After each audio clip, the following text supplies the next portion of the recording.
Baik, jadi pertama di sini saya berdiskusi dengan teman-teman kelompok saya. Kami bertemu secara bertemu muka dan menentukan topik apa dan jurnal mana yang akan kami bahas. Setelah kami menemukan jurnal yang akan kami bahas ini, kemudian kami mencari indeks dari jurnal tersebut terlebih dahulu. Lalu kami meminta bantuan ChatGPT untuk memberikan beberapa rumusan masalah dari dalam jurnal tersebut.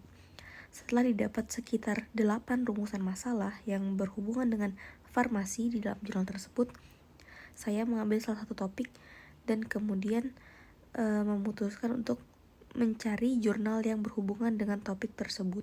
Setelah menemukannya, saya mendownload hasil translasi jurnal tersebut karena dalam bahasa Inggris, kemudian menanyakan ke ChatGPT apakah isi jurnal tersebut relevan dengan topik yang akan saya bahas.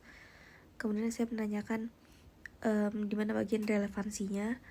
Setelah saya menemukan bagian relevansi antara jurnal tersebut dengan topik yang saya bahas, kemudian barulah saya mencari indeks lanjutan mengenai jurnal tersebut dan membaca lebih lanjut isi dari jurnal. Jadi di dalam jurnal pertama yang saya cari bersama teman-teman saya itu dijelaskan bahwa TG menunjukkan bahwa kehilangan massa itu bisa berasal dari berbagai mekanisme, mulai dari dehidrasi, desolvasi hingga degradasi termal. Contohnya itu pada oksitetrasiklin hidroklorida itu ada 3 tahap kehilangan massa. Yang pertama karena air kristal, kemudian degradasi oksidatif, dan terakhir pembakaran residu.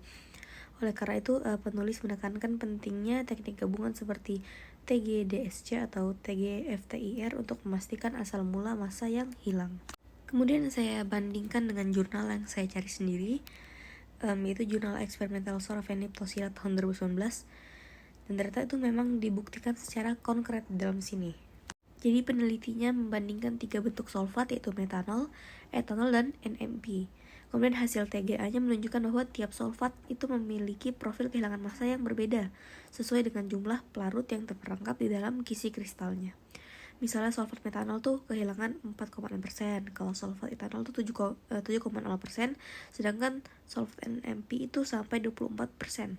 Dan suhu desolvasinya itu lebih tinggi daripada titik didih pelarut. Jadi adanya interaksi ikatan dihidrogennya tuh kuat. Setelah desolvasi itu ketiga solvatnya berubah menjadi polymorph form 1 yang stabil. Dengan demikian, permasalahan yang ada di jurnal yang saya cari dengan teman-teman saya itu tentang pentingnya mengidentifikasi sumber kehilangan massa itu terjawab pada jurnal Sorafenib 2019 yang saya cari sendiri.